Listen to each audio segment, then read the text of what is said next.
සම්මා සම්බුදු සරණයි සදහැති සුපින්වත් ඔබ හැම දිනාටම සදහම් මකරන්දේ සුවතින් පින්සිත නිවා සනහන බෞද්ධ රූපවාහිනිය මේ පැයේදී ඔබ වෙත ගෙනෙන දායකත්ව සදහම් දෙසුම ආරම්භ කරන්නට සූදානම් වෙන මොහොත සදහැවතුනි දේශනා වෙනුවෙන් වැඩම කරන්නට යෙදුන පින්වත් ස්වාමින් වහන්සේ හොරණ දෙකේන සීලසුව අරණ භික්ෂුගිලන් මධ්‍යස්ථානාධිපති පූජනීය ගලිගමුවේ ඥානදීප පින්වත් ස්වාමින් වහන්සේ අපි හැමදෙනාම දොහොත් මුතුනත් බැඳ සාතු නතින් පිළිගනිමු.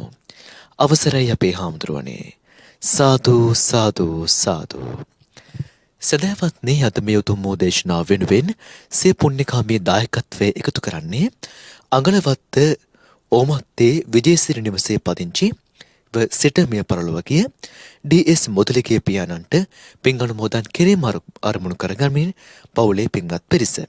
විශේෂයෙන්ම මේ පින්වත් පිරිස බලාපොරොත්තු වෙනවා මිය පරලොව ගිය ඩී.එස්. මුදලිගේ ආදරණීය ස්නේහවන්ත පියාණන්ට පින් අනුමෝදන් කරන්නටත් ඒ වගේම සුජීවත්ව සිටින W.S. පෙරේරා මෑණියන්ට සෙත් ආශිර්වාද ප්‍රාර්ථනා කරන්නට ඒ වගේම තම නෑදෑ හිතමිතුරන් ඇත්සි ප්‍රධාන පවුලේ පින්වත් පිරිස හැම දිනාටමත් නිදුක් නිරෝගී චිරජීවන සම්පන්නිය ප්‍රාර්ථනා කිරීම සහ බෞද්ධ අමාත්‍යාලයේ අධ්‍යක්ෂ පූජනීය බොරලන්දේ වජිරඥාන ස්වාමින් වහන්සේ ප්‍රධාන කාර්ය මණ්ඩලයේ පින්වත් පිරිසට සෙත් ආශිර්වාද කිරීම මේ පින්වත් පිරිසගේ අරමුණු අතර වෙනවා. එහෙමනම් ඒ අරමුණු එලෙසින්ම ඉෂ්ට සිද්ධ වේවන ප්‍රාර්ථනාවත් ඇතිව අපි මෙතෙන් සිට පුරා හෝරාවක් සදහම් වසන්නට සූදානම් වෙමු. පින්වත් ස්වාමින් වහන්සේ මෙතෙන් සිට පුරා හෝරාවක් දේශනාව පවත්වන බව ඇති. අවසරයි අපේ හාමුදුරුවනේ. සාදු සාදු සාදු. සමන්ත චක්කවාලේසු අත්‍රා ගච්ඡන්තු දේවතා සද්ධම්මං මුනි රාජස්ස සුනන්තු සග්ග මොක්ඛදං ධම්මසවන කාලෝ අයං බදන්තා ධම්මසවන කාලෝ අයං බදන්තා ධම්මසවන කාලෝ අයං බදන්තා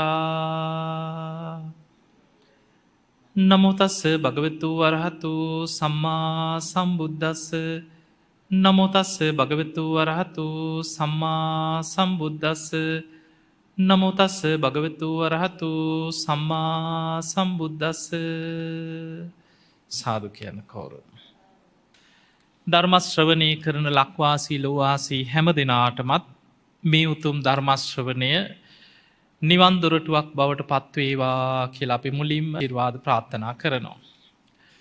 පින්වතුනි, එක බණ පදයක බුදුරජාණන් වහන්සේ දේශනා කරනවා ඒකස්මින් බ්‍රහ්මචරියස්මි සහස්සම් මච්චු බහයිනං කියනවා. මේ බුදු කෙනෙක්ගේ එක බණ පදයක මරු පරදවන රහතුන් ලක්ෂ ගණන් බිහි කරන බුද්ධ ශක්තියක් තියෙනවා. ඒක අපිට හොයන්න බෑ.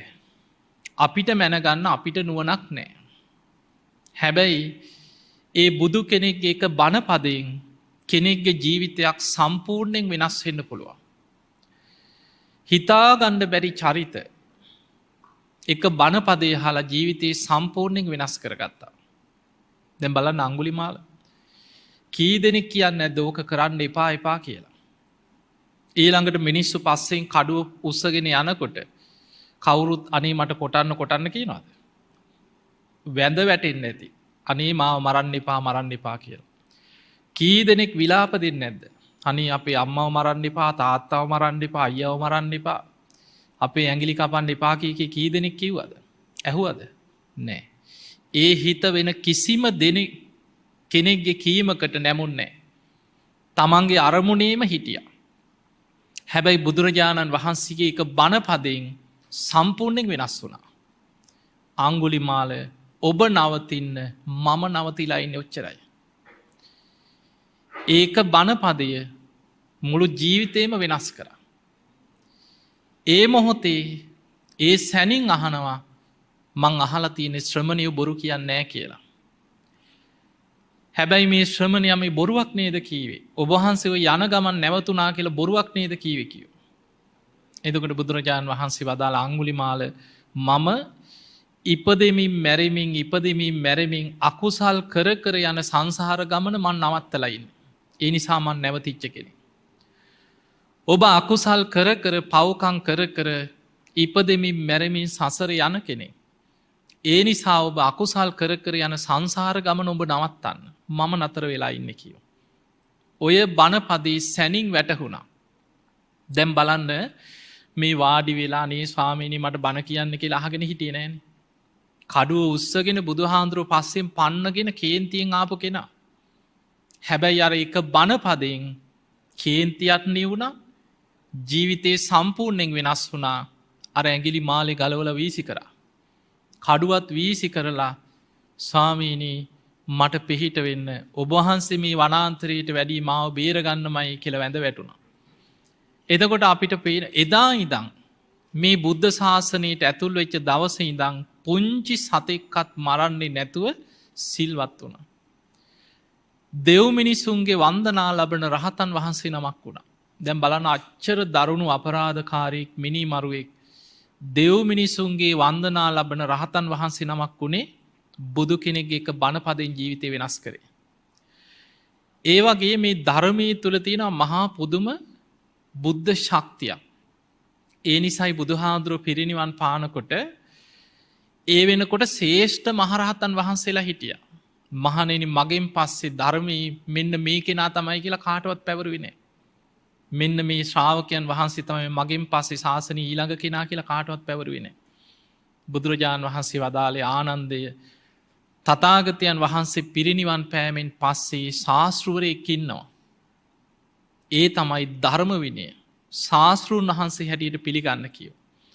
එතකොට බුදුරජාණන් වහන්සේ පිරිනිවන් පානවත් එක්කම අපේ ශාස්තෘන් වහන්සේ බවට පත් වනේ ඒ බුද්ධ වචන ධර්ම විනය. ඒ නිසා පිංහතුනේ ධර්මයට ගරු කරන කෙනාට ධර්මය පිහිටන. මේ ධර්මය දැන් අපි ඔබ ඕන තරං ඔයි දේශනහල ඇති. එකන නොය එක කෙනාගේ කතාහනවන විද්වත් දේශනහනවා. ඊළඟට එක පතපොත කියෝනවා. පත්තර කියෝනවා සඟරා කියෝනවා නව කතා කියෝනවා. එක කෙන ආසා කරන දේවල් තියෙන. හැබැයි ධර්මය එහෙම පිහිටන්න එහෙම ඇහුව කියලා. මේ ධර්මය පිහිටන්නේ ගෞරවෙන් බණහන කෙනාට. ධම්ම කාමෝ බවං හෝති. ධර්මයට කැමති ධර්මයට ආස බොහෝම ගෞරවෙන් බණහන කෙනාට ධර්මී පිහිටන. ධම්ම දෙසී පරාබව. ඒ ධර්මයට අගෞරව කරන ධර්මයට ගරහන ධර්මයට හිතෙන් හරි දවේශ කරන කෙනාට කොච්චර බණ ඇහුණත් ධර්මී පිහිටන්නේ.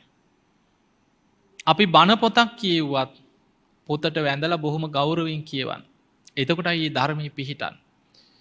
මොකද කල්ප ගණන් සසරි අපිට හිතන්න බැරි කාලයක්. අපිට හිතාගන්න බෑ පාරමී පුරපු කාලේ.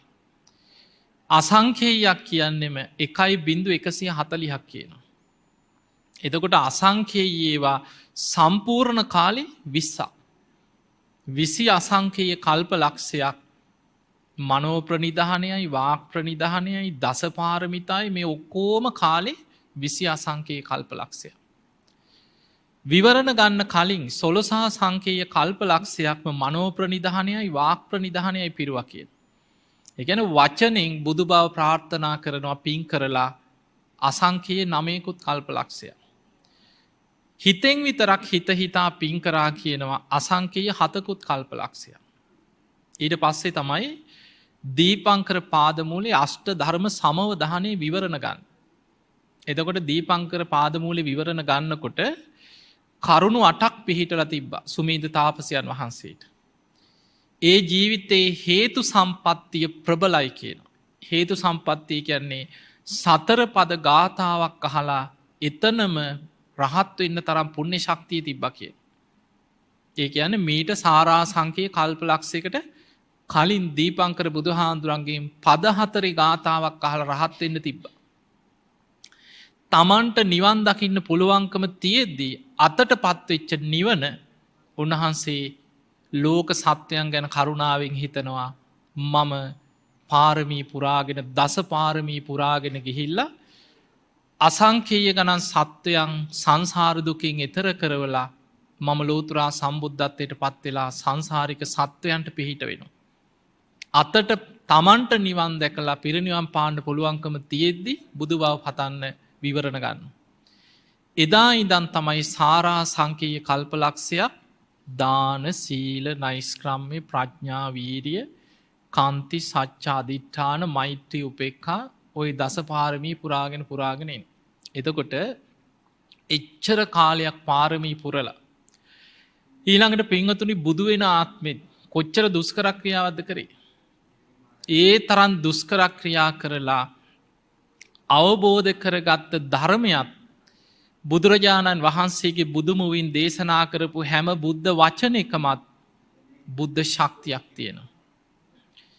ඒ නිසා තමයි අස්සජී මහරහතන් වහන්සේ අර උපතිස්ස තරුණයා අස්සජී මහරහතන් වහන්සේ ගිරියව් දැකලා ගිහිල් ඇහුවා ඔබවහන්සේ මොනවගේ ධර්මයක්ද පුරුදු කරන්න. ඔබවහන්සේට ගුරුවරයෙක් ඉන්නවාද. ඔබවහන්සේ දන්න දෙයක් අනේ මට කියන්න කීවා. දැන් බලන්න මේ රහතන් වහන්සේලාන්නේ. අස්සජී මහරහතන් වහන්සේ. උන්වහන්සේට කොච්චර දේවල් කියන්න පුළුවන්ද. හැබැයි තමන් රහත් වනත් තමන්ගේ දේවල් කීවෙනේ. උන්වහන්සේ වෙලේ කියනවා මගේ ශාස්තෘන් වහන්සේ ලෝතුරා බුදුරජාණන් වහන්සේ උන්වහන්සේ වේලුවනී වැඩ ඉන්නේ. මං ගොඩාක් ධර්මී දන්නේ කියව. ඇයි ඒ වෙනකොට බුදුහාමුදුරුවෝ දේශනා කරලා තිබ්බේ අර පස්වක භික්ෂූන් ඉස්සරලාම ධම්මචක්ක දේශනාව අහලා සෝවාන් වුණා. අනන්ත ලක්කන සූත්‍රය අහලා රහත් වුණා. ඒ අයට ওই දේශනා දෙක තමයි දේශනා කරේ. ඊට පස්සේ අසකුල පුත්‍රය ඇතුළු යාළුවෝ 54 දෙනා ඇවිල්ලා රහත් වුණා. පළවෙනි මාස 3 තමයි බුදු වෙලා පළවෙනි වස් කාලේ තමයි 69ක් ඒ පිරිසත් එක්ක හිටියේ. බුදුහාඳුරු වස් අවසන් වෙනකොට 69ක් රහතන් වහන්සේලාට චරත භික්ඛවේ චාරිකම් බහුජන හිතාය බහුජන සුඛාය කියලා ධර්ම දේශනා කරමින් වඩින්න කියලා 69ක් පිටත් කරා. එතකොට ඒ ගිය අය අතර කොණ්ණඤ්ඤ වප්ප බද්දිය මහානාම අස්සජි අන්නේ පස්වෙනි කෙනා. එතකොට ඒ වෙනකොට බුදුහාඳුරු බුදු වෙලා මුල්ම කාලේ මං ගොඩාක් ධර්මයේ දන්නේ නැහැ කිය. බුදුරජාණන් වහන්සේ දේශනා කරපු ධර්මයේ මං හකුලවල ගාථාවක් කියන්නම් කිය. ඒ ගාථාවේ පද දෙක ඇහෙනකොටම උපතිස්ස සෝවාන් වුණා. අන්න බුද්ධ වචනේ තියෙන බුදුහාඳුරන්ගේ ධර්මයේ තියෙන ශක්තිය. උපතිස්සේ කහගෙන ගිහිල්ලා තමන්ගේ යාළුවා හොයාගෙන ගිහිල්ලා කෝලිතට කීවා. යහළුවා මට ධර්මයේ හම්බුණා. එතකොට බලන්න බුදුහාමුදුරන්ගේ බුද්ධ වචනේ ශ්‍රාවකයෙක්ගෙන් ඇහුවත් ගිහියෙක්ගෙන් ඇහුවත් දැන් කෝලිතට බණ කීවේ කවුද? උපතිස්ස. තමන්ගේ යාළුවා. හැබැයි බුදුහාමුදුරන්ගේම ධර්මය කීවේ. අර ගාථාවම කියනකොට කෝලිතස් සෝවාන් වුණා. ඒ නිසා මේ බුද්ධ වචනේ තියෙනවා බුදුරජාණන් වහන්සේ දේශනා කරනවා ඒකස්මින් බ්‍රහ්මචරියස්මින් සහස්සම් මච්චු බහිනා. මරු පරදවන රහතුන් ලක්ෂ ගණන් බිහි කරන ශක්තිය මේ එක බුද්ධ වචනයක තියෙනවා කිය. ඒ නිසා පින්වතුනි බුද්ධ ශාසනයක් ලැබිච්ච වෙලාවේ අපි අප්‍රමාදීව පින් කරගන්න. ඒ අප්‍රමාදය අපිට හැදෙන්නේ මරණ සතිය වඩනවන. හැම වෙලේම හිතන්න මන් දැම්මැරුණොත් කොහේ අයිද. හෙට මැරෙන්න්න පුළුවන්. ලබන සතිය පණ යන්න පුළුව. ඊළඟ මාස විනකොට නැති වෙන්න පුළුව. අපි කවුරුත් දන්නවාද. නෑ. අපි කාටවත් කියන්න බෑ. කවද කොතන කොයි මොහොතේ මොන වෙලාවට අපේ හුස්මටිකයි අපි දන්නේ නෑ. ඒ නිසා හැම වෙලාවෙම මරණ සතියක් වඩන්නකින්. මරණය සිහි කරමින් අප්‍රමාදීව ධර්මීම හිත පිහිටවාගෙන ඉන්න කියෙන්. බුදුරජාණන් වහන්සේ දේශනා කරී ඉහලට ගත්ත හුස්මටික පහලට හෙලන්න පෙර පණයන්න පුළුවන් කියලා හිතන්න කිය. කටට ගත්ත බට්ටික ගිලගණ්ඩ පෙර ඕක හිර වෙලා පණයන්න පුළුව. හිටිගම මේ හොඳට ඉන්න මිනිස්සු. කිසි ලෙඩක් නෑ හොඳට ඉන්න. හිටි ගමන් ඇදගෙන වැටෙනවා. ලිඩේ හොයන්නත් බෑ. වෛද්‍යවරුන්ටත් පුදුමයි. මිනිිය කපා හොයනවා ලෙඩේ. ඒකත් හොයන්න බැරිවුණොස් ඊට පස්සේ සමහල්ලාට වල්ලපු මිනී ගොඩ දාන්න නැද්ද. කවුරු හරි කියනවා මොකක් හරි සැකයි. ආයි මිනිිය ගොඩ දාලා ආයි කෑලි රටරටවල්වල හරියවලා ලෙඩේ මොකක්ද කියලා ආයි හොයන. ඒ නිසා හිතාගණ්ඩ බැරි විදිහට අපි ජීවිතවල හුස්ම ටික යනවා කියන එක කවද කොතන කොයි මොහොතවෙයිද අපි දන්න. ඒ නිසා පිංහතුනේ නිතර පින් කරන්න. දවසක් කොසොල් රජ්ජුරුවෝ බුදුරජාණන් වහන්සේ ළඟට කොසොල් රජ්ජුරු ඇවිල්ලා. කොසොල් රජ්ජුරුව කියනවා සාමීනී භාග්‍යතුන් වහන්ස හිසගිනි ගත්ත කෙනෙක් ගින්න නිවන්න මහන්සීන වගේ. ආයුදයකින් පහරකාප කෙනෙක් තුවාලයක් සනීප කරගන්න මහන්සීන වගේ. අප්‍රමාදීව රැස් කරන්න ඕන කුමක්ද. එවිලි බුදුරජාණන් වහන්සේ උපමා කතාවක් කියනවා. රජතුමනේ රජ්ජුරුවන්ට විශ්වාසවන්තම අමාත්‍යවරු 4 දෙනෙක්. එක්කෙනෙක් දුවගෙන ඇවිල්ලා කියන රජතුමනි උතුරු දිසාවෙන් විශාල කන්දක් පෙරලීගෙන උතුරු දිසාවෙන් කන්දක් පෙරලීගෙන එනවා. තව කෙනෙක් දුවගෙන ඇවිල්ලා කියන රජතුමනි දකුණු දිසාවෙන් කන්දක් පෙරලීගෙන එනවා. බටහිර පැත්තෙන් කන්දක් පෙරලෙනවා. නැගෙනහිරින් කන්දක් පෙරලෙනවා. දැන් මොකද කරන්න? උතුරෙන් විතරක් එනවා නම් දකුණට දුවන්න පුළුවන්. එතකොට 4 දිසාවෙන් විශාල කඳු 4ක් පෙරලීගෙන එනවා කියලා විශ්වාසවන්තම අමාත්‍යවරයෙක් කිව්වොත් රජතුමා මොකද කරන්නේ? ස්වාමීනි මොනවා කරන්නද? රජා වුණත් කරන්න දෙයක් නැහැ. කරපු පිනක් කුසලයක් සිහි කරගන්නව ඇරෙන්න කියව. බුදුරජාණන් වහන්සේ වදාළ රජතුමනි ජාති ජරා ව්‍යාධි මරණ කියන මේවා පෙරලි තමන් කරා එනවා කියව. ඒ නිසා හිසගිනි ගත්ත කෙනෙක් ගින්න නිවන්න මහන්සීනවා වගේ. ආයුදයකින් පහරක් කාපු කෙනෙක් තුවාලයක් සනීප කරගන්න මහන්සීනවා වගේ හැම වෙලාවෙම අප්‍රමාදීව කුසලේ හිත පිහිටවන්න කිය. අපි චුට්ටක් බලමු අපිට සරලව. එදිනෙදා ජීවිතය තුළ කොහොමද කුසලේ අපි හිත පිහිටත්. අපිට අපි මේ බණඇහුවට ධර්මය දියුණු කරාට මරණාසන්න මොහොතක කුසලෙ හිත පිහිටනවා කියෙන් ලේසි දෙයක් නෙමේ. ඒ අපි දන්නේ නැති නිසා මැරෙන වෙලා. කොයි මොහොතේ මැරෙයිද අපි දන්නේ. සමහර වෙලාවට කේන්ති ගිය වෙලාවක පණ යන්න පුළුව. ලොකු දවේශ හිතකින් කාට හරි බැන ඉන්නකොට පපෝහිර වෙලා පණ යන්න පුළුව. ඒ නිසා අපි දන්නේ නෑ කොයි වෙලේ මැරෙයිද. ගුටි කාල මැරෙයිද. එක්කෝ අකුණක් ගහල මැරෙයිද. වහලයක් කඩාගෙන වෙරලා මැරීද. අපි දන්නේ නෑ ජීවිතය මොනවගේ අනතුරක් මොනවගේ විපතක් අපි කරයිද අපි දන්න. එනිසා අපිට හැම වෙලාවෙම කුසලයක හිත පිහිටවලා අකුසල් යටපත් කරලා බලවත් කරනවන එකක් තමයි බුදුගුණ මනසිකාරය. ඊළඟ එක තමයි පුළුවන් තරන් කරපු පින් හිතලා පිනේ හිත පිහිටවන්.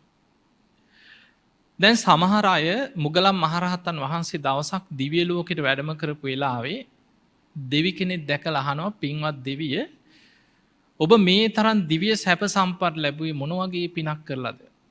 එතකොට කියනවා අනේ ස්වාමීනි මට කියලා මගේ අතින් කරපු පිනක් නෑ කිව්වා. හැබැයි මම බොහොම අසරණ කෙනෙක් මාත් යාචකයෙක් වගේ හිඟමනින් තමයි කියනවා කාගෙන් හරි දෙයක් ඉල්ලගෙන ජීවත් වුනේ. හැබැයි මං ඉන්න තැනට පිණ්ඩපාත එනවා ස්වාමින් වහන්සේලා. දුගී මගේ යාචකයන අසරණයනවා කෑමක් හොයාගෙන. තමන්ට දෙන්න දෙයක් නැති වුණත් අත දිග ඇරල පෙන්නුව කියනවා අන්න අතනට යන්න. අර අසවල් ගෙදර දන් දෙන තැන. අන්න අතනට ගියොත්නම් දාන ටික වරදින්නේ. අතනට ගියොත් බත් හැන්දක් හරි හම්බේ අන්න අර ගෙදරින් දන් දෙනවා කියලා තමන් දුන්නේ නැතත් දෙන තැනට අතදී ගෑරලා අතින් පෙන්නවා කියනවා. ඒ පිනෙන් තමයි කියනවා මට මේ සැප සම්පත් ඔක්කොම ලැබුණේ. එදකොට අපිට පේනවා අපිට කරගන්න බැරි වුනත් තව කෙනෙක් කරන දෙයක් හරි අපි අනුමෝදං වෙන්න දක්ෂ වෙන්න ඕන. අපි හිතම අපිට පින් අපිනක් කරගන්න අපි අත සල්ලිනය කියලා හිතම අපි ආසයි ලොකුව පින්කමක් කරන්න. නමුත් අපිට එහෙම සල්ලි බාගෙනෑ අපිට ලොකු ප්‍රශ්න ගොඩක අපි ඉන්නේ. හැබැයි කවුරු හරි බොහෝම ලස්සනට වියදං කළ පින් කරනවා. එහෙම දකිනකොට මතකතියාගන්න සසර පුරුද්ධ තමයි මුදිතාවට වැඩිය බලවත්වෙන්නේ ඉරිසියාව. පිනේදී තීරිසියාව එනවා. මුන් කරනවා මට කරගන්න බෑනය කියලා එක පාට හිතේ ඇතුළේනවා ඉරිසියාව. හිත ඇතුළෙන් ඒකට ඊට පස්සේ බනිනෝ. ඒ වගේ වෙලාවක මතක තියාගන්න තමන්ට පින්කරගන්න බැරි වුනත් අනේ සාදු කොච්චර දෙයක්ද. ඒ අය හරි පිනක් කරගන්න අනේ මාත්තේ පින අනුමෝදං වෙනවා සාදු සාදු කියලා කෙනෙක් කරන පින අනුමෝදංවෙන්. ඒක විශාල පිනක්. ඒ නිසා පින් කරන එකත් පිනක් කෙනෙක් කරන පිනක් අනුමෝදං වෙන්න පුළුවන්නම් ඒක තවත් පින බලවත් වෙන පිනක්. මේ පිනේ වටිනාකම අපිට කිසි වියදමක් නැතුව පින් කරගන්න පුළුවන්. පින් කරන්න සල්ලිම තියෙන්න ඕොන්ද සල්ලි තියෙනවන ඒත් පින් කරන්න පුළුවන්. එහෙම සල්ලි නැතත් පින් කරගන්න පුළුවන්. බුදුරජාණන් වහන්සේ පෙන්නවා මහනෙන මගේ දිලිඳුම ශ්‍රාවකයෝ. ඒ අය දිනපතා පින් වැඩෙන පින්කන් තියෙනවා. අපි උයා පිහාගත්ත ඉඳුල් භාජන හෝදල විසි කරනවා. ඉඳුල් අතුර විසි කරන්න ඇද. ඒව විසි කරනු. පිඟානක් හෝදල විසි කරනු. ඔය ඉඳුල් වතුර ටික ඕකෙ බත් ඇටේ ඇටේ හරි අහුලගෙන කන සත්තු නැද්ද. සමහිට පනුවෙක්. එක් කුංචි කුරුල්ලෙක් ලේනේ. අර එක බත් ඇටයක් ඇති දවසක කුසගින්න නිවාගන්න. එතකොට හිතන්න කියනවා මේ ඉඳුල් වතුර ටික මේ ප්‍රාණීන්ට ආහාරයක් වේවා. ඒ සත්වයන්ගේ කුසගින්න නිවේවා. පුංචි පිනක් නෙමේ ආත්ම 100ක් ආනිසංස ලැබෙන පිනක් කිය. එතකොට එකාත්මයක් නෙමෙයි එක සතෙකුගේ කුසගින්න නිවන්න පුළුවන්නම් ඒක ආනිසංසේ ආත්ම 100ක් සංසාරය අපිට හම්බේ නෝ කිය. මතක තියාගන්න පින් කරනකොට දැන් වෙස්සන්තරාත්මය.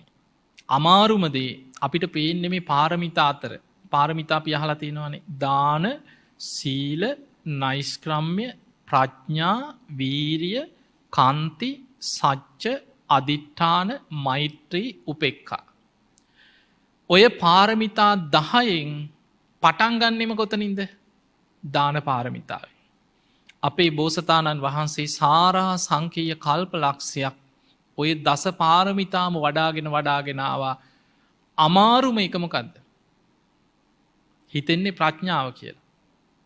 ඒවත් අමාරුවෙන් වැඩුවා. අන්තිමටම ඉතිරි වුණේ බුදුවෙන්න කලින් සම්පූර්ණ කරගන්න දාන පාරමිතාව. එක අමාරු හිතන තරන් ලේසි නෑ.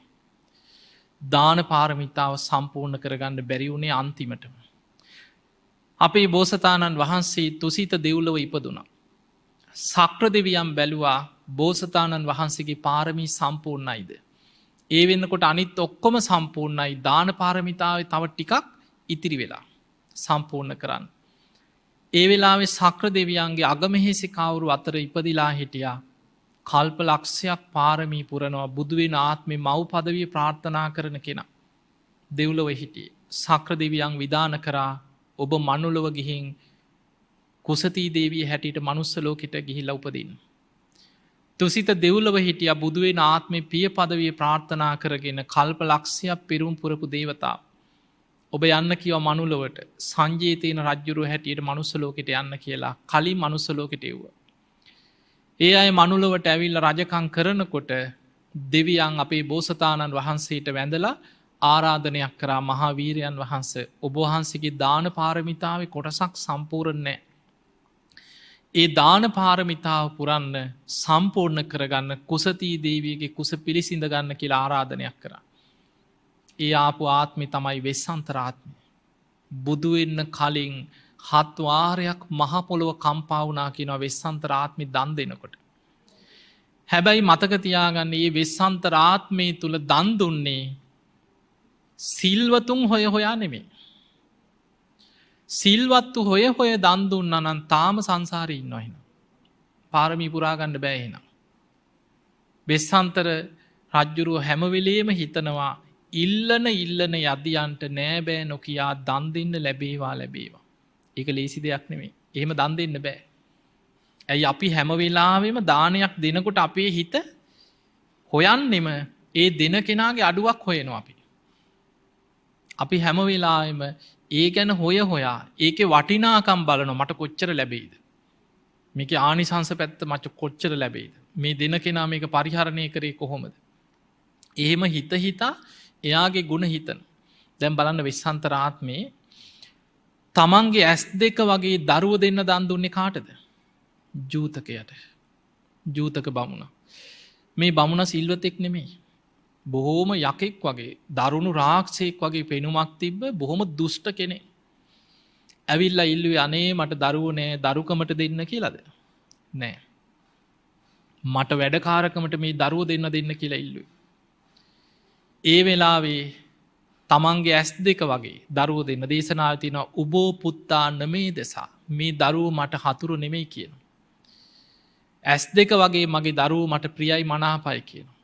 ඒ ප්‍රියමනාප දරුවෝ දෙන්න අත් දෙකෙන් අල්ලගෙන ගිහිල්ලා මේ ජෝතක බමුණගේ අත උඩ තියලා පැන් කෙන්නේ පැන් වඩනකොට ඇස් දෙකින් කඳුළු නෙමෙයි ඉල්ලේ ආවා කියන. එතකොට මහපොලෝ කම්පා වෙනවා. දේවතාවරු සාධකාර දෙනවා. අකලට වැස්සක් ඇද හැලෙනවා. පාරමිතාව සම්පූර්ණ වෙනවා. ජෝතක බමුණ දරුවෝ දෙන්නව ගැට ගහලා ඇදගෙන කියනවා වැටි වැටි දරුවෝ දෙන්න ඇදගෙන ගියේ. ඒත් හිත හදාගත්තා මම අනාගතයේ මේ දරුවෝ දෙන්න ඇතුළු අසංඛේය ගණන් සත්වයන් සංසාර දුකින් ඈතර කරනවා කියලා අදිෂ්ඨාන කරගෙන හිත හදාගත්තා. එතකොට ඔය වගේ වෙස්සන්තරාත්මේ හස්තිය දන් දෙන්නේ සර්වාභරණයෙන් සරසපු ඇතා පිට නැගලා එක දන්සැලකට ගිහිලා දන් බෙදලා ඊළඟ දන්සැලට යනකොට තමන්ට විරුද්ධ රාජ්‍යයක විරුද්ධ පිරිසක් ඇවිල්ලා කෑකෝ ගහලා ජයගෝසා කළ ඔය ඇතා පිට ඕන කියලා ඇතා ඉල්ලුවා. එතකොට මේ අය අපි විරුද්ධකාරයෝ මුන් අපේ හතුරු අපේ රාජ්‍යයට විරුද්ධයි කියලා හිතුවේ නෑ. එහෙම ඇතා පිටින් බැහැලා හොඬ වැල අරගෙන අත උඩ තියලා පැන් කෙන්ඩියෙන් පැන් වැඩුවා. මහපොළොව ගිගුරුන් දෙමින් කම්පා වුණා. ඔය වගේ වෙස්සන්තරාත්මේ දන් දෙනකොට 7 වාරයක් මහපොළොව කම්පා වෙනවා. ඒ විදියට දන් දීලා තමයි දාන පාරමිතාව පුරාගත්තේ. පින්වතුනි හැබැයි මෙහෙම දෙයක් තියෙනවා. සිල්වතුන්ට දන් දෙනකොට ආනිසංස වැඩිද අඩුද? වැඩි. ඒ නිසා අපි සිල්වතුන්ට දන් දෙනකොට ඒකේ ආනිසංස ගොඩාක් වැඩි. මහත්ඵලයි මහානිසංසයි සිල්වතුන්ට දන් දෙනකොට. හැබැයි සතෙකුට දුන්නත් ආනිසංස තියෙනවද නැද්ද? ආත්ම 100 ගණන්. ඒක දස්සන්ට දේශනා වෙනවා දක්ඛිනා විභංග කියන සූත්‍රය. බුදුරජාන් වහන්සේ වදාලා මහණෙනි එක සතෙකුට මේ කියන්නේ පෞද්ගලික දාන ගැන. එක සතෙකුගේ කුසගින්න නිවන්න පුළුවන් නම් ආත්ම 100ක් ආනිසංස ලැබෙන පිනක් කියන. ඔන්න සතෙකුට කන්න ටිකක් දීලා රැස් කරන පින. ඊළඟට දුස්සීල මිත්‍යා දෘෂ්ටිකයෙක් ඉන්නවා. අපි ගමු හිඟන්නේ. මෙලෝ ධර්මයක් නැති, චාරයක් නැති පව්කාරයෙක් කියලා හිතමු. අපි අනේ පව් කියලා කෑම ටිකක් දෙනවා. මෙයා සිල්වතෙක් නෙමෙයි. හැබැයි අපි කුසගින්න ඉන්න කෙනෙක් අසරණකමට නෙවෙයි අතපාගෙන ඉන්නේ. යමක්කමක් තියෙනවා නම් අනුන්ගෙන් ඉල්ලනවා. අපි එහෙම හිතලා අනේ පව් කියලා කෑම ටිකක් දෙනවා. ආත්ම 1000ක් ආනිසංසයි කියන. දැන් අපි හිතමු ඒ මිනිස්සයා වැරදි වැඩක් කරනවා නම් ඒකේ විපාක ගෙනියන්නේ කවුද? ඒකේ විපාක ඒ මිනිස්සයා අරගෙන යනාපායකයයි. හැබැයි අපි දානයත් හිත පහදවාගෙන අපි කෑම ටිකක් දුන්නොත් ඒකේ පින කාටද? ඒක තමන්ට. ඒ නිසා අපි අනුන්ගේ සිල් හොයන්න ගියොත් මොකද වෙන්නේ? අපිට පින් කරගන්න තියෙන අවස්ථාවල් අතට එන අවස්ථාව අපි අහිමි කරගන්න. ඒ නිසා දේශනාවේ තියෙන අංගුත්තර නිකායේ තික නිපාසි සූත්‍රයක් තියෙනවා මහණෙනි දානයක් නොදී ඉන්නවට වැඩිය භයානකයි කෙනෙක්ගේ දානයක් වළක්වන එක. දැන් අපි හිතමු අපි නොදී ඉන්නවා.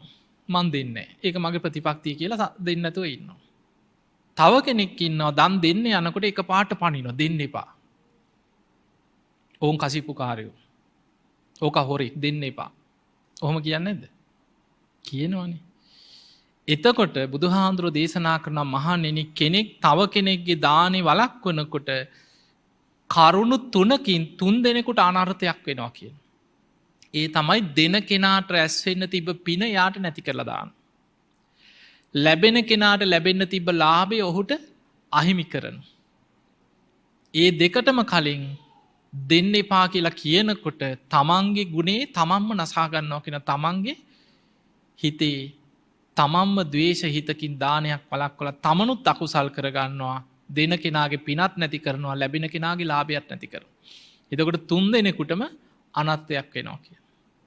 එනිසා පින්වතුනි මතක තියාගන්න අපිට සසරේ දැන් අපි පෙර මොනවා වුණත් අපිට ප්‍රශ්න ඇති. හැබැයි අපි ගොඩක් සසරේ මොනවා හරි පින් කරලා තියෙනවා. අද සමාජ මේ කෝටි ගාණක් ඉන්න ලෝකේ කන්න නැති මිනිස්සු කොච්චර ඉන්නවද කියලා බලන්න. දැන් ලංකාවේ අපි නිකන් කතාවට කියනවා ඔය හැමදේම හරියනවා මේ රටේ බඩකින්න ඉන්න මිනිස්සු නෑ. ඔය නිකන් විසිකරත් පැලවෙන රටක්. හැබැයි කන්න නැති මිනිස්සු නැද්ද? ඉන්නවා. බත් ඇටින් ඇටේ අහුල අහුල කන මිනිස්සු දැකලා නැද්ද? කුණු බාක්කි වලට අත දාගෙන කනවා දැකලා නැද්ද? මම දන්නේ මේ ඉපිරිද මම දැක්ක පත්‍ර කෑල්ලක තිබ්බ එකක්. ඒ අසරණකම එකේද ගොඩාක් දුක් ගැනවිලි කියලා තියෙනවා. ඒ දරුවා රෑට නැකිල්ලා බිත්තියේ තියෙන මැටි කෑලි අරගෙන කනවා කියන බඩ මේ කුසගින්නට. ඔබ දැකලා ඇති අන්තර්ජාලයේ තියෙනවා අප්‍රිකානු රටවල් වල සමහර රටක් තියෙනවා මැටි වලින් රොටි වගේ හදලා වේලලා ඒව කන්නේ. ඉන්ටර්නෙට් එකේ තියෙනවා. එතකොට බලන්න මේ තරම් දියුණු ලෝකේ කර්මය කියන්නේ සමහරු ඉන්නවා කන්නනේ. එතකොට ඒවා සසරේ තම තමන් වපුරපු දේවල් තම තමන් සංසාරේ අරගෙන යන. අපි කොහොම හරි සසරේ දන් දීලා තියෙනවා. ඒ නිසා අපිට ලැබෙනවා. සසරේ දන් දීලා නැත්නම් ඒකේ විපාක සංසාරේ විදෝ විදෝ යන්න වෙනවා. දැන් බලන්න රහත් වෙන්න ගියා. පැවිදි වුණත් එහෙමයි. අර සුමනා කියන සූත්‍රයේ බුදුහාඳුරෝ ඒ දේශනාවේ පෙන්නනවා යාළුවෝ දෙන්නෙක් ඉන්නවා. එක්කෙනෙක් හොඳට පින් කරනවා භාවනා කරනවා. එතකොට පිනුත් කරනවා භාවනාත් කරනවා. අනිත් කෙනා පින් කරන්නේ නැහැ. භාවනා විතරක් කරනවා. දෙන්නම යාළුවෝ. දෙන්නම මරණින් මත්තේ දිව්‍ය ලෝකේ උපදිනවා. පින් කරපු කෙනා මහේශාක්‍ය දෙවියන් අතර සැප සම්පත් බහුල දේවතාවෙක් වෙලා දිව්‍ය ලෝකේ පහළ වෙනවා.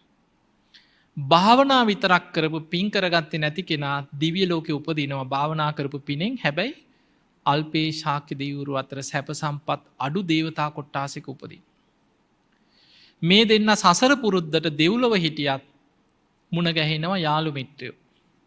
ඔහොම ඉඳන් දෙව්ලොවින් චුත වෙලා මනුලොවට එනවා. පින් කරගත්ත කෙනා රජ පවුලක රාජකුමාරයෙක් හැටියට උපදිනවා. පින් කරගත්තේ නැති කෙනා එකටම දිව්‍ය ලෝකෙන් චුත වෙලාවත් ඒ මාලිගාවටම දෙන්න එකට ආවේ මාලිගාවට. දෙව්ලොවින් චුත වෙලා හැබැයි මාලිගායම වැඩකාරියෙක්ගේ කුසෙන් දරුවෙක් හැටියට ඉපදුනේ දුප්පත්ම විදිහට. එතකොට අර පිනෙන් තමයි උපත කර්මයෙන් තමයි එතනට ඇදිලා යන්නේ. එතන බුදුහාඳුරෝ පෙන්නනවා දැන් ගිහි කාලේ අපි හිතමු රාජකුමාරයා වෙන්න පුළුවන් සුනීත සෝපාකලා වගේ අසරණ කෙනෙක් වෙන්න පුළුවන්. පැවිදි වෙනකොට ඔක්කොම අතහැරලානේ පැවිදි වෙන්නේ. කුඩා වූද මහත් වූද ඥාතීන් අතහැරලා අටපිරිකර තමයි පැවිදි වෙනකොට සිවුරු පිරිකර ওই ටික තමයි පාත්‍රය අරගෙන පැවිදි වෙනවා නිවන් දකින්න. දෙන්නම එකට පැවිදි වෙනවා. අර පැරණි නෑදෑකන් රාජකම් ඔක්කොම පැත්තක තියලා පැවිදි වෙනවා. පැවිදි වෙච්ච දවසේ ඉඳන් පින් කරපු කෙනාට සිව්පසේ බහුලවම ලැබෙනවා කියන. එයා කොහේ හිටියත් දාන ටික වරදින්නේ නැහැ කියන. එයාට හොඳ දායකයෝ හම්බෙනවා.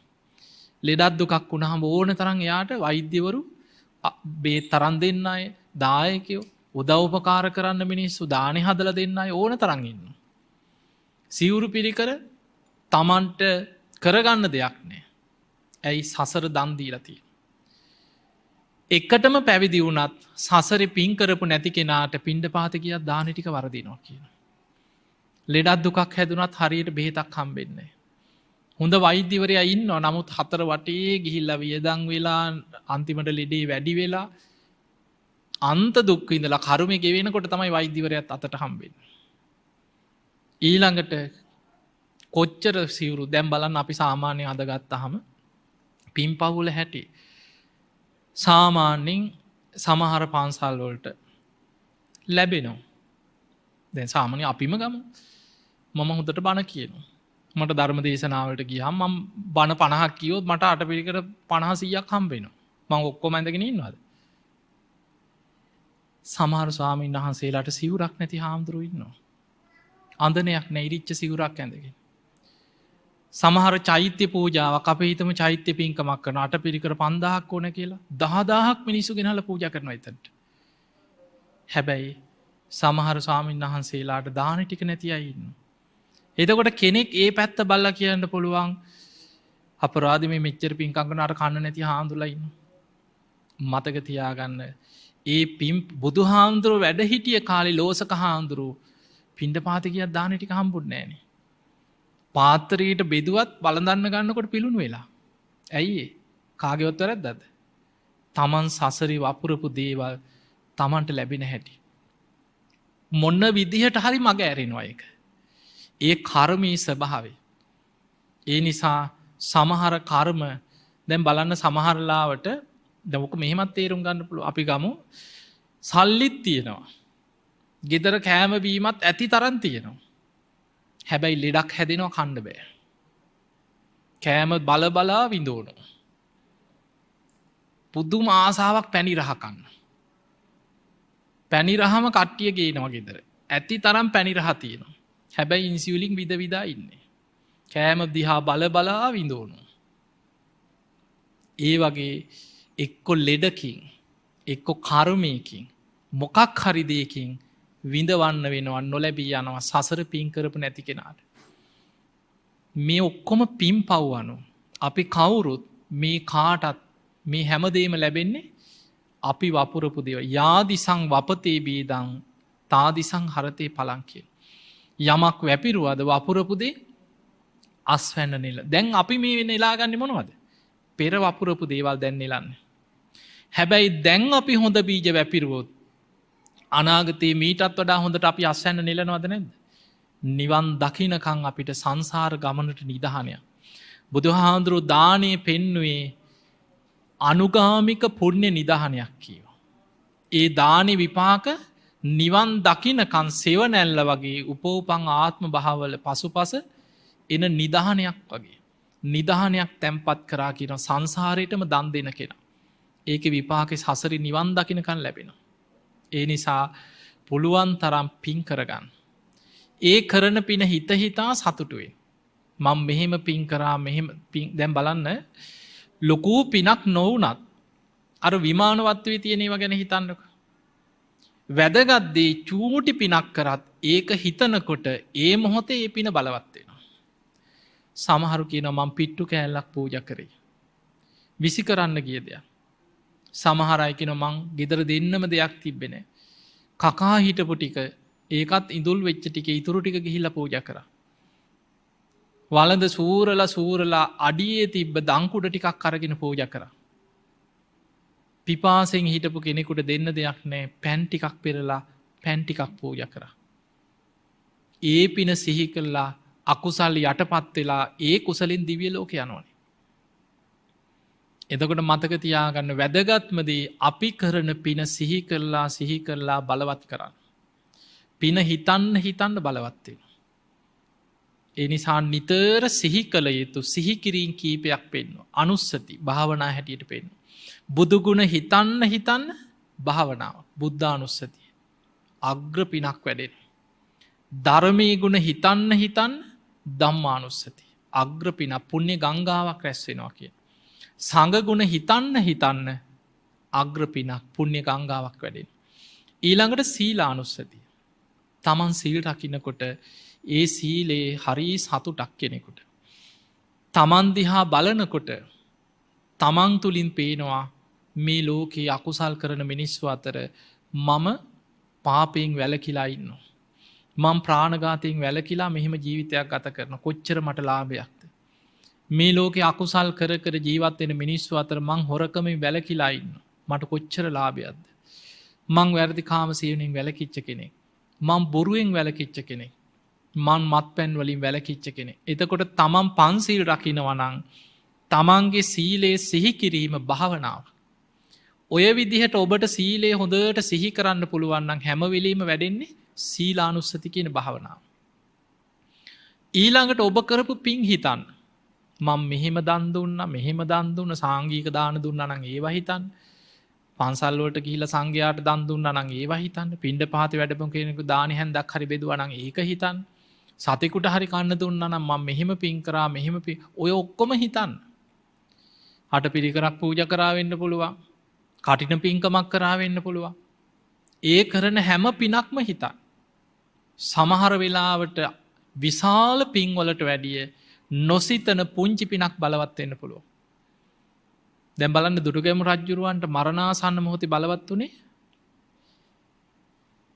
තමන් යුද්ධ කරන අතරේ දවසක් සතුරු සේනාවන්ට කොටු වෙලා කැලේ පැනලා ඉදා රෑ එළි වෙනකම් බයේ වෙවුල හැංගිලා හිටිය.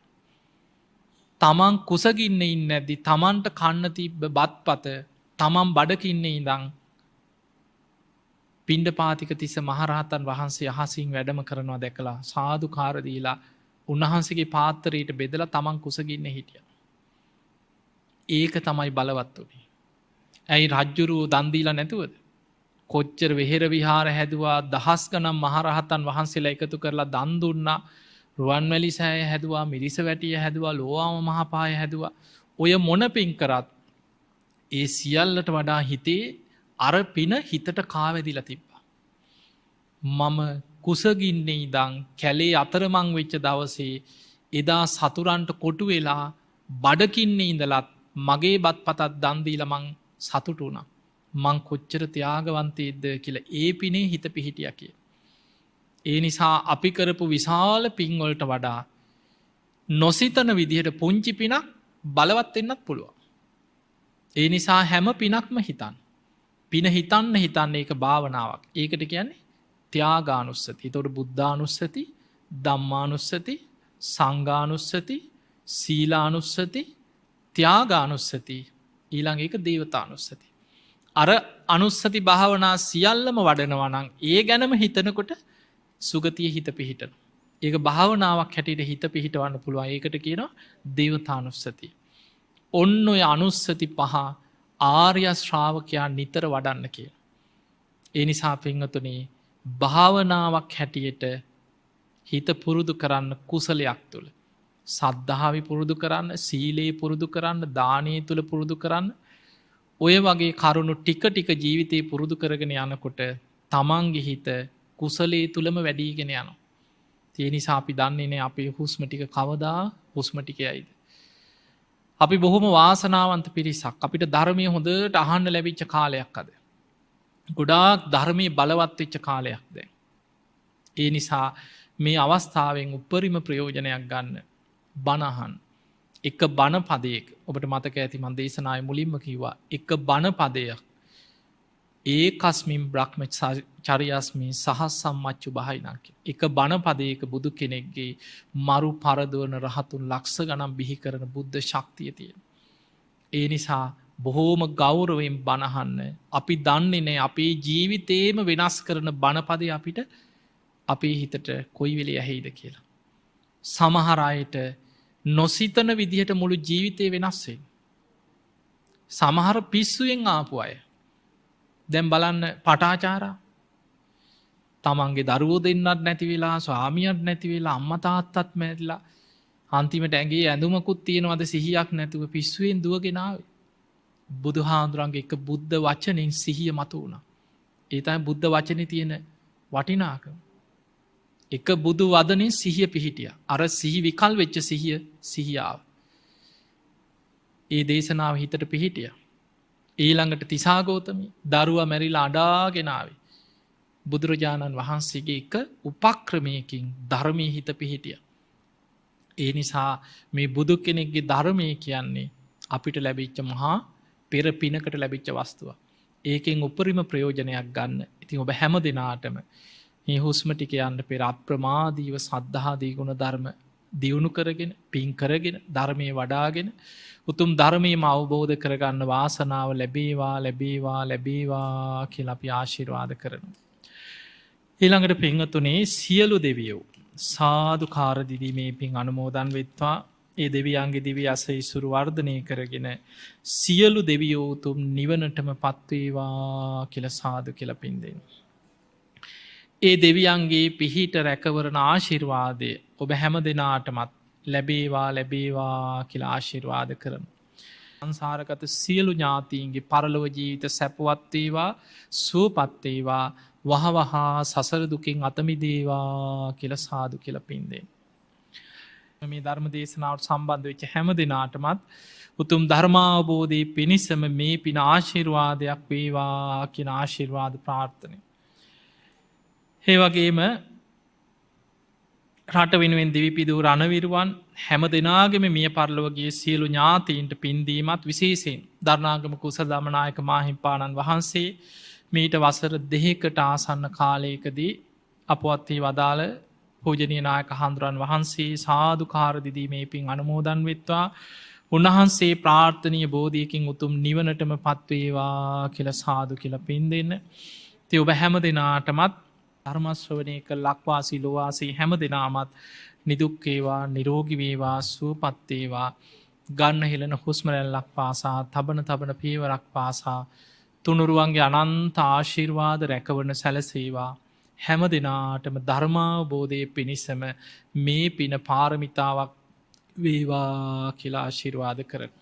අභිවාදන සීලිස්ස නිච්ඡං වද්ධා ප්‍රචායිනෝ චත්තාරෝ ධම්මා වඩ්ඩಂತಿ ආයුවන්නෝ සුඛං බලං ආයුරාෝග්‍ය සම්පatti සග්ග සම්පatti මේවච අතෝ නිබ්බාන සම්පatti මිනාති සමිච්ඡතු.